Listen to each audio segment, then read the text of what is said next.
So the Voyager Cup has been underway for about a week now, and people still want some team building advice out there. Maybe they want the SwagTips perspective. Well, that's what this video is here for. If you're wondering what the Voyager Cup is, it's kind of like the Open Great League in a way, like Go Battle League, but with a little bit of a twist. You're restricted to having one Pokemon from each generation on your team, so one Gen 1, one Gen 2, one Gen 3, one Gen 4, one Gen 5, and beyond. Gen 5 and beyond is its own little category. And then you get one flex pick, so you can double up on any of these generations. And there's other restrictions too.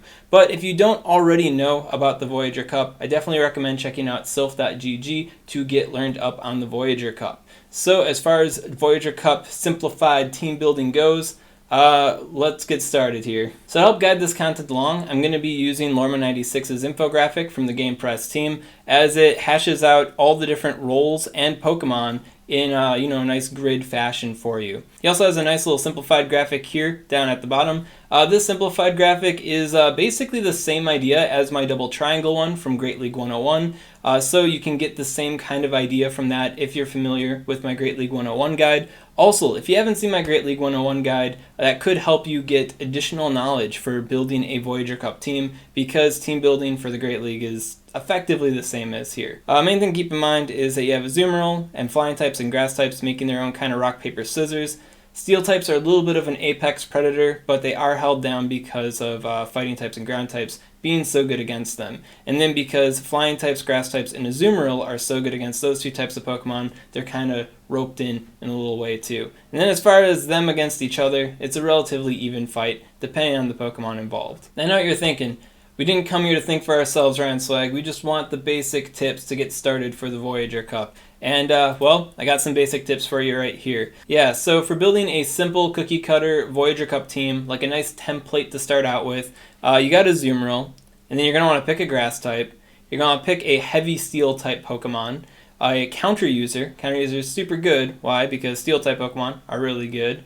And then a psychic type Pokemon, usually a confusion user. And the reason why confusion is so hot is because it can wail down on the Azumarill. It usually threatens grass type Pokemon pretty well, and you're probably only going to see one steel type from your opponent's team, and counter users are usually fighting type Pokemon. They're also weak to psychic. So this is the basic starting template. And big thing I want you to keep in mind watching this video is you don't have to follow this template 100%. You can deviate from this script and still be successful. Like, this is the Open Great League. We have every Great League Pokemon to choose from here. So a lot of different dynamic teams are going to be able to win. But if you need a good starting point, this is a starting point I'm recommending to you. So then from here, guiding your team building process, you could go from role to role to role, or maybe generation by generation. My recommendation is to start out with Gen 3, because Gen 3 has the most powerful restricted picks of all the generations. I mean, you got Tropius, the best grass type Pokemon in the game. You got Altaria, which is an insanely threatening flying type.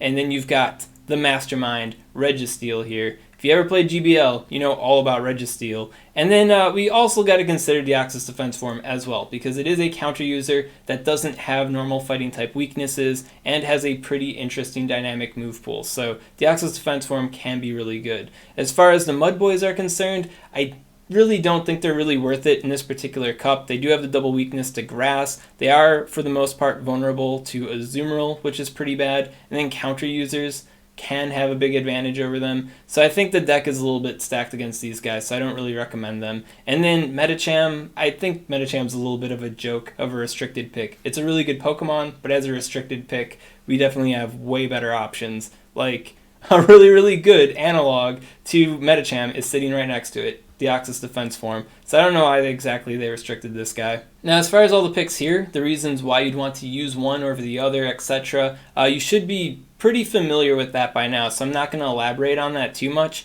One thing I will say is Registeel is pretty easy to count out because your opponent is going to be stacked up against it. I mean, they're going to have a counter user, they're going to have an Azumarill, it's very likely a Hydro Pump Azumarill, and there's a lot of other picks that your opponent can pick against the Registeel. So there's a big target on Registeel's back because it's so good. So that's a reason to not use it. But a reason to use Registeel, on the flip side, is the fact that you can see what your opponent's options are against your Registeel, which can allow you to better prepare against them.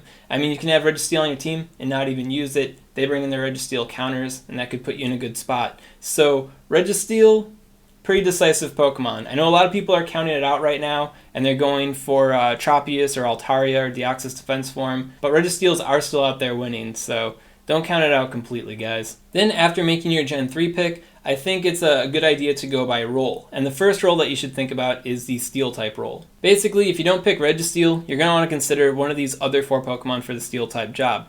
Bastiodon is super crazy good. It's the highest stat product Pokemon in the game, and it's been winning all over the place. I'd say a lot of teams have been dropping Registeel for Bastiodon because in the Silph type format, you can more easily see what your opponent has and catch them with the Bastiodon. If your opponent's ever in a position where they have to swap to something that's vulnerable to Bastiodon and you're able to swap Bastiodon in onto it, then that gives you just a huge advantage over your opponent in that particular matchup, which is a big reason as to why we're seeing Bastiodon all over the place in winning teams. Then you got Probopass. Probopass is kind of like Diet Bastiodon. Its main advantage is that if you run Magnet Bomb, you can beat Bastiodon with it by just going straight Magnet Bomb.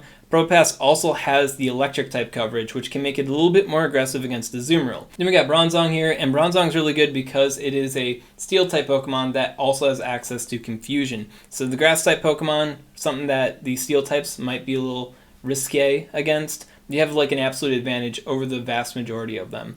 And then Azumarill here, getting weighed down by the Confusion damage, can be pretty heavy on it, especially if it doesn't have Hydro Pump. Does not appreciate the Bronzong. Fighting type Pokemon generally wail on the Steel type Pokemon. That's like one of the main reasons why they're here. And if they do have a vulnerability to Psychic type attacks, well then hey, it's Bronzong. And then a lot of the Confusion users as well. Bronzong is Steel, Psychic, so it double resists their Confusion attack and it hits them back with its Confusion attack. So who's going to win that war of attrition? I think the ball is definitely in Bronzong's court here. Then we got Melmetal here. Melmetal is kind of like Diet Registeel, but it is a little bit more dynamic at the same time. You might not be running Close Combat, or you might not be running Rock Slide. You might have that Thunderbolt. And if you do have that Thunderbolt, well, Azumarill is going to have a pretty miserable time against you. So I think that is an interesting aspect to the Melmetal. I'd say for the most part, if you do encounter Melmetal out in the field, you can be confident that it is the Rock Slide Close Combat moveset. But if you are bringing a Melmetal, definitely give Thunderbolt a consideration because it could throw your opponents off in a really big way. They won't know exactly what to expect from the Melmetal after that point. Well, until they know what the moves are on it, then they'll know what to expect. Then after you lock down your Steel type Pokemon, I think Fighting type Pokemon are the next big thing to consider. What we've been seeing out in the field is people going for the Toxicroak because Gen 4 for the most part is a relatively weak gen despite having, these 3 really good picks here. If they go for the Registeel, what are they going to do for Gen 4? They don't want to double up on their Steel type weaknesses, so Toxicroak seems to be like a pretty simple go-to answer. Good Fighting type Pokemon, and then it's got the Sludge Bomb for the Azumarill there, and then also for the Grass type Pokemon as well. So Toxicroak, pretty baller. Big problem that Toxicroak has that all the other fighting types except for Hitmontop there addresses is the big weakness to Confusion. Confusion just straight up deletes Toxicroak. Toxicroak really can't do anything to retaliate against these Psychic type Pokemon. So that is the main vulnerability to Toxicroak. The main answer to that vulnerability is Scrafty. Scrafty is vulnerable to fighting type damage itself, but it does resist Psychic type damage and it has Foul Play to fight against the Psychic type Pokemon. While Dark type Pokemon really aren't all that good in this particular cup, Dark type coverage is still well welcomed to the arena here. So being a fighting type Pokemon that can also do dark type stuff for that neutral coverage is pretty huge. You got Lucario. Lucario is kind of like Diet Scrafty in my opinion. The main reason why I'd go for Lucario is because you want a Pokemon that's like Scrafty, but you already have your Gen 5 restricted pick going to something else. So that's Lucario there.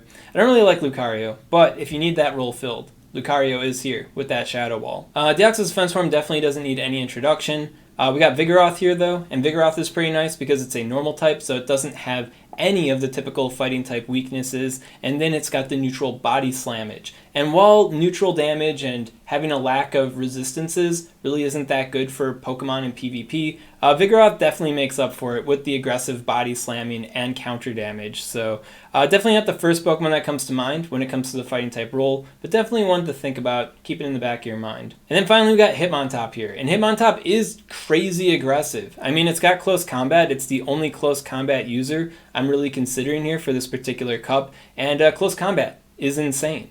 And then it also has Stone Edge to back it up. So while Stone Edge isn't like super cool counter coverage against Psychic or Azumarill or something like that, it is good counter coverage against flying type Pokemon that you might run into in the cup. And it is neutral coverage nonetheless. So definitely don't count out Hitmontop. It can be a pretty threatening Pokemon.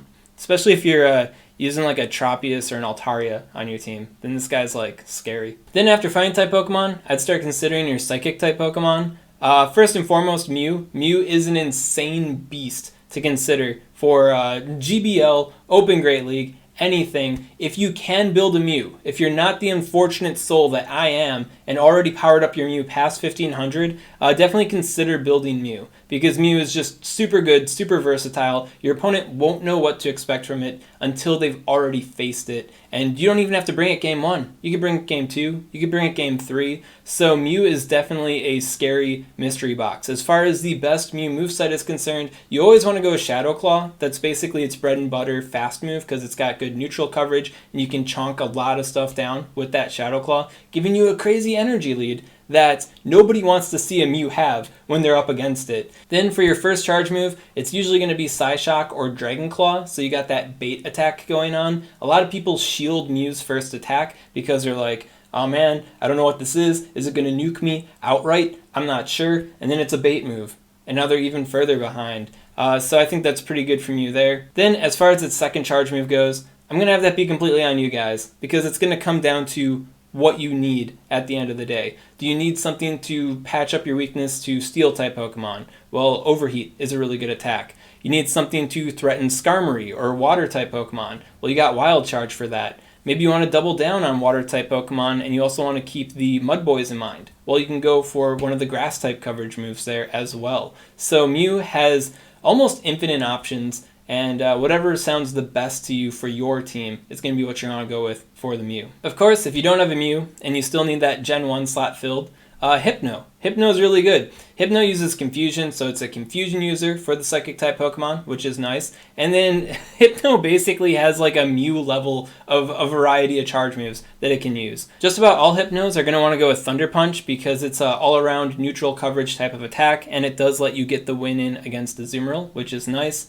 And then from there, we have the Variety Hour going on. A lot of people like Shadow Ball because it's good neutral coverage. Combined with Thunder Punch, you can take down a Registeel there if you land the Shadow Ball, and then you're able to beat other Psychic-type Pokemon with the Shadow Ball as well. So Shadow Ball is a popular pick. If you go with the Ice Punch, you are able to get the one over on Altaria and bring some heavy hurt in onto Grass-type Pokemon as well. So Ice Punch is another very popular choice. Then you got Fire Punch. Fire Punch is a little bit more niche. I'd say its main claim to fame is that you can 2-shield the Registeel and beat it straight Fire Punch, and that's probably the main reason why you'll want to use it. Another advantage is it still maintains that coverage against the Grass-type Pokemon as well, so that's pretty nice. And then we also see people run around with Focus Blast, and Focus Blast is pretty crazy on it too, because like I said before, this guy, Bastiodon, it gets locked into a Pokemon that can't beat it. It just straight up wins. Well, Focus Blast is something that your opponent might not be expecting, and they might just happen to let through, which might just nuke out their Bastiodon outright. And then Focus Blast also lets it have some skin in the game against a Scrafty as well. I'll say one interesting thing about Hypno is because Focus Blast is an idea that's out there, that works, that can win games, if you are in either of these losing matchups against, a Bastiodon or a Scrafty, charge up like you're going for a Focus Blast, even if you don't have it. If you throw any charge move after that point, you might be able to get a shield because your opponent, doesn't want to be the one with their pants caught down against a Focus Blast. I mean, it worked against me in a tournament. My opponent actually had Focus Blast against my Scrafty, but I was like, this is like Focus Blast tier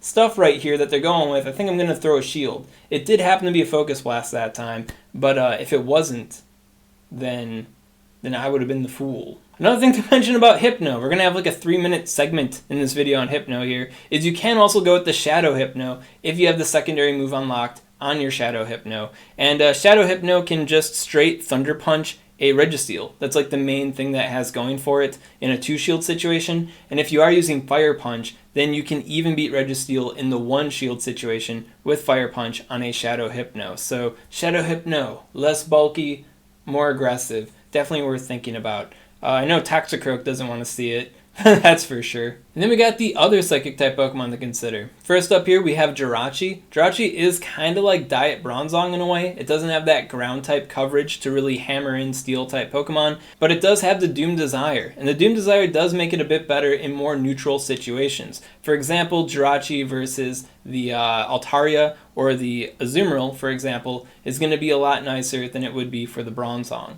Bronzong versus Altaria, for example, needs some specific IV shenanigans going on, and then even then Altaria can just 2-shield the Bronzong and win. Altaria does not have as good of a time against the Jirachi there. And you got Cresselia, and Cresselia is just super thick, super bulky, the most bland of these Psychic type Pokemon, because it's just pure unadulterated Psychic action with an Ice type charge move as well.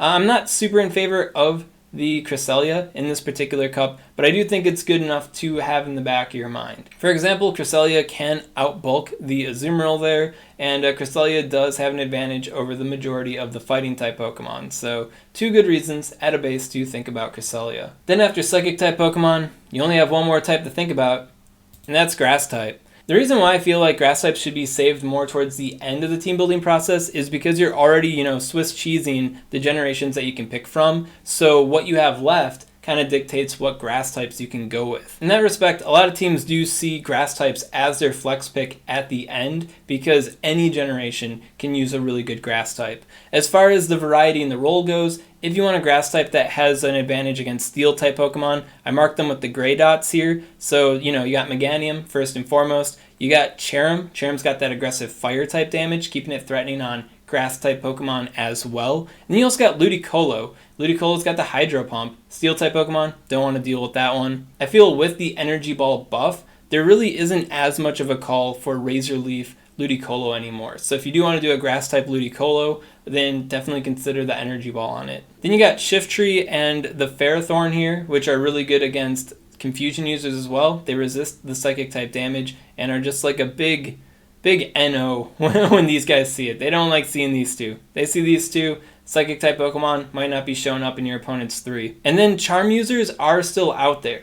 I feel like it's very unlikely that you're going to run into a Charm attacker in your tournament, but the possibility always remains. And if you feel like your particular team does have a bit of a hole that a Charm user could just take advantage of, well then going for the poison ones or going for the Ferrothorn could be pretty important for you. Then when it comes to Jumpluff, Tangrowth, and Serperior.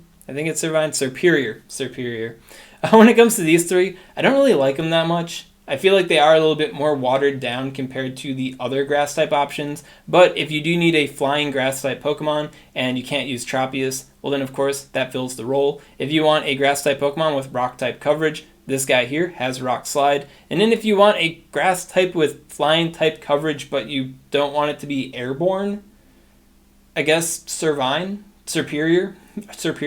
But yeah, these Grass types, all pretty valid, except for the ones I crossed out. Just don't use those ones. And then for the grand finale, you have the final generation / flex pick that you need to have on your team. So I decided to circle a bunch of them that work out. So everything that has been circled, squared, dotted, whatever before in this graphic already, those are as valid as these circled guys.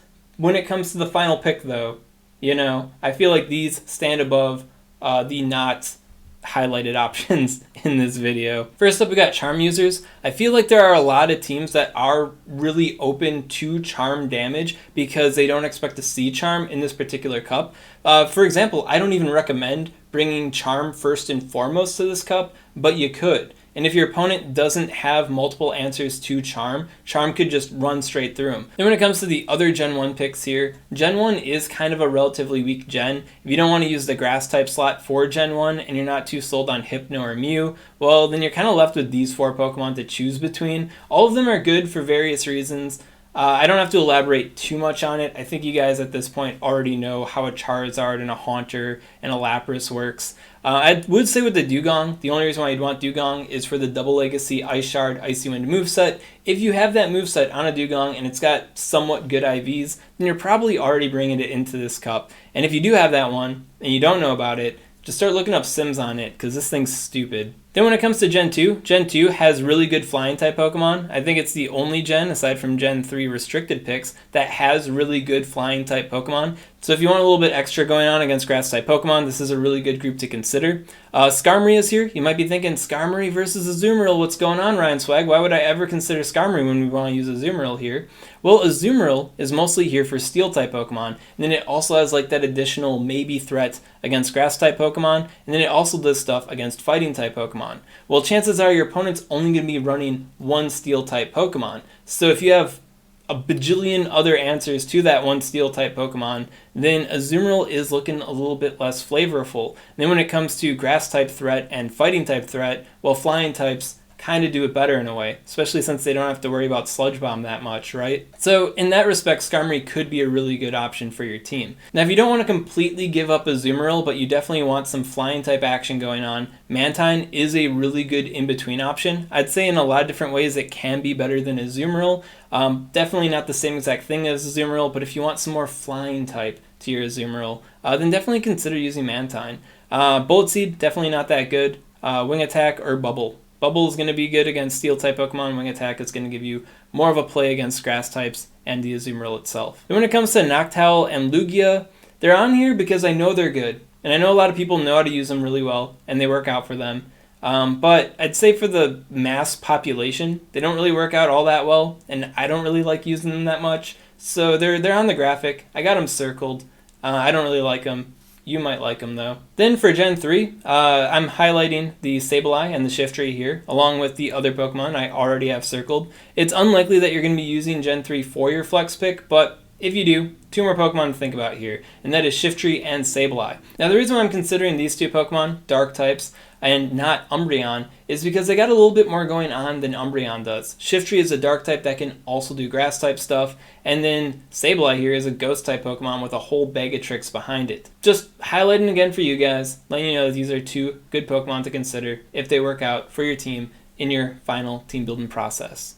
Gen 4 has Togekiss, Charm user that also resists grass, so could be really annoying for your opponent to deal with. And it also double resists the fighting type damage, so pretty annoying Pokemon if you have it. If it works out on your team, maybe you want to use it. Then we got Gastrodon and Empoleon, and I'd say these two are kind of cup-specific picks in a way. Like in a general open Great League freestyle, I don't think they're all that good, but because your opponents are going to be limited in these more awkward ways, they can get some pretty solid advantages. For example, Empoleon here is pretty good against the Confusion users, it's good against the Bastodon, it's good against the Azumarill as well. So I feel like Empoleon could be just a really annoying Pokemon for your opponent to deal with. And then Gastrodon's got the Mud Slap, and it's probably one of the best sources of ground type damage in the entire cup, which you can also use to your advantage. And then it also backs it up with Body Slammage. It's kind of similar to Vigoroth in a way, with the aggressive neutral damage going on there with a pretty decent fast move. Maybe less so, but it is a different generation, so you got that to consider as well.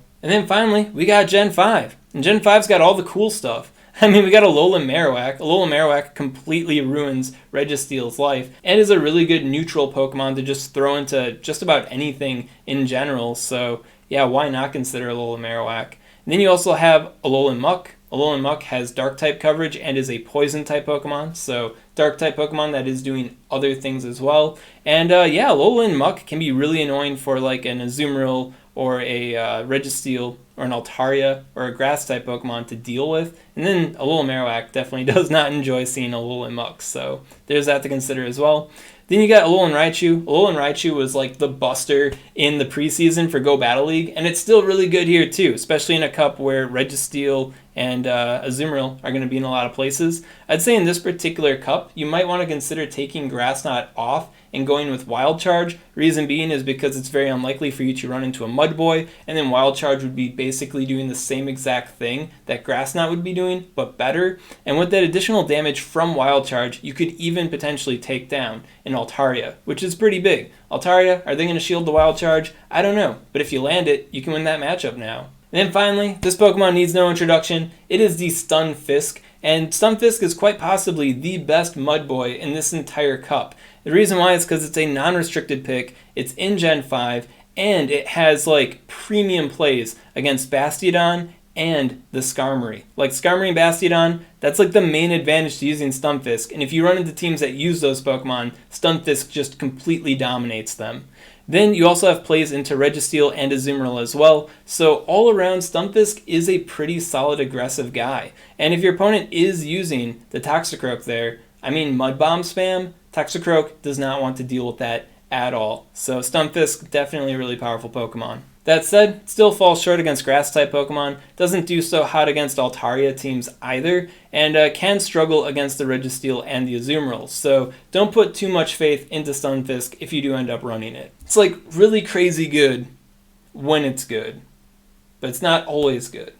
But it's good. And there you have it, guys. The Voyager Cup Simplified. I don't know if this video made it more simple for you or not, but I did my best here.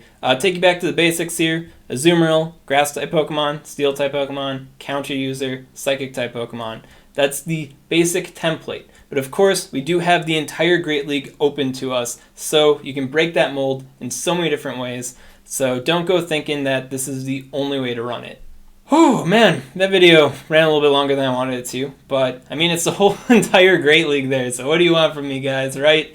If you got any questions on this content, comment below, let me know what's up, and I'll be happy to help you out. And if you enjoyed this content, you want to see more like it, well, make sure to subscribe to SwagTips.